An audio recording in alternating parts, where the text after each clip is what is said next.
Good morning, students. Hope so you all are doing well.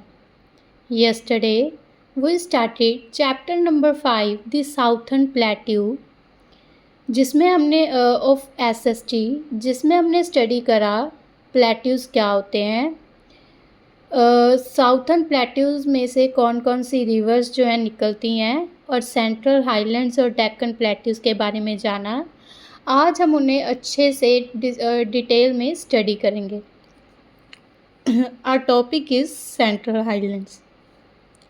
हमने study करा कि जो रिवर नर्मदा है वो साउथर्न प्लेट्यूज को 2 पार्ट्स में डिवाइड करती है। First part is central highlands जो कि नॉर्थन साइड वाला पार्ट है, और डेक्कन प्लेट्यूज जो कि साउथ वाला पार्ट है। First is central highlands. Central highlands क्या होते हैं इसके बारे में हम जानेंगे। सेंट्रल हाईलैंड्स क्या है, अरावली हिल से बाउंड होते हैं नॉर्थ वेस्ट वाली साइड से, और विंध्या रेंजेस से साउथ की ओर से। मतलब इन्हें नॉर्थ वेस्ट की तरफ से अरावली हिल्स घेरे रखती हैं और विंध्या रेंजेस साउथ की ओर से घेरे रखती हैं। सतपुरा रेंजेस है वो नर्मदा रिवर और तपी रिवर के बिल्कुल मिडल में लाई करती हैं, और जो नर्मदा और तपी रिवर है ये वेस्ट की ओर फ्लो करती हुई अरेबियन सी में जाके मिल जाती हैं, समा जाती हैं। ये जो सेंट्रल हाईलैंड्स है ये 2 प्लेट्यू से कॉन्स्टिट्यूट होता है। कौन सा? मालवा प्लेट्यू एंड छोटा नागपुर प्लेट्यू। 2 प्लेट्यूज मिलकर क्या सेंट्रल हाईलैंड्स बनाते हैं, वो है मालवा प्लेट्यू एंड छोटा नागपुर प्लेट्यू। जो मालवा प्लेट्यू है वो ऑलमोस्ट ब्लैक सॉइल से बना हुआ है। मतलब उसकी जो सॉइल है वो ब्लैक सॉइल है, जो क्या कॉटन ग्रो करने के लिए और ऑयल सीड्स ग्रो करने के लिए बहुत बेनिफिशियल है, यूज़फुल है। और इसमें कुछ पार्ट मध्य प्रदेश का भी आता है। राजस्थान की साउथर्न टिप जो मालवा प्लेट्यू के अंडर आती है।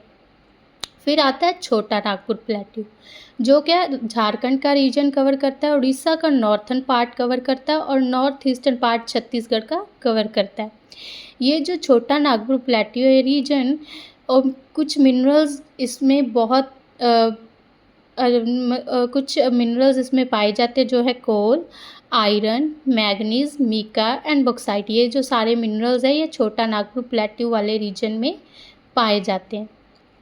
सो we learn about central highlands. अब हम पढ़ेंगे डेक्कन प्लेट्यूज। डेक्कन प्लेट्यूज क्या है, साउथ ऑफ सतपुरा रेंजेस के साउथ की तरफ लाई करते हैं और इंडियन पेनिनसुला के साउथर्न टिप पे लाई करते हैं। मतलब बिल्कुल नीचे की तरफ जाते हैं इंडिया के। ये लैंड अनइवन है, मतलब बिल्कुल फ्लैट नहीं है, अनइवन है, ऊपर नीचे है।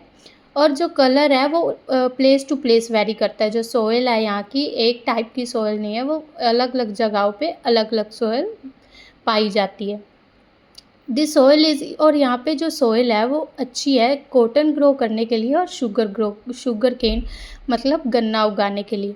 डेक्कन प्लेट्यू क्या है, ईस्टर्न और वेस्टर्न घाट से सराउंडेड होता है, मतलब घिरा हुआ होता है। ये घाट क्या नीलगिरी हिल्स तमिलनाडु में जाके मीट हो जाती है, नीलगिरी हिल्स से मीट हो जाती हैं तमिलनाडु स्टेट में जाके। गोदावरी जो डेक्कन प्लेट्यू में से एक रिवर, जो सबसे लॉन्गेस्ट रिवर यहाँ डेक्कन प्लेट्यू में से फ्लो करती है। वेस्टर्न घाट्स जो हैं नीलगिरी, अन्नामलाई एंड कार्डामन हिल्स, ये जो सारी घाट्स हैं ये डेक्कन प्लेट्यू के अंडर आती हैं। The north western part of Deccan plateau is made up of lava. जो नॉर्थ वेस्टर्न पार्ट है, मतलब नॉर्थ वेस्ट वाली साइड का जो पार्ट है वो डेक्कन प्लेट्यू का वो लावा का बना हुआ है, एंड उसे डेक्कन ट्रैप भी बोला जाता है। The Deccan plateau and central highlands are oldest part of our country. जो डेक्कन प्लेट्यू और सेंट्रल हाईलैंड्स जो है ये हमारे इंडिया का ओल्डेस्ट सबसे पुराना पार्ट है। Hope so you understand it well. Have a nice day.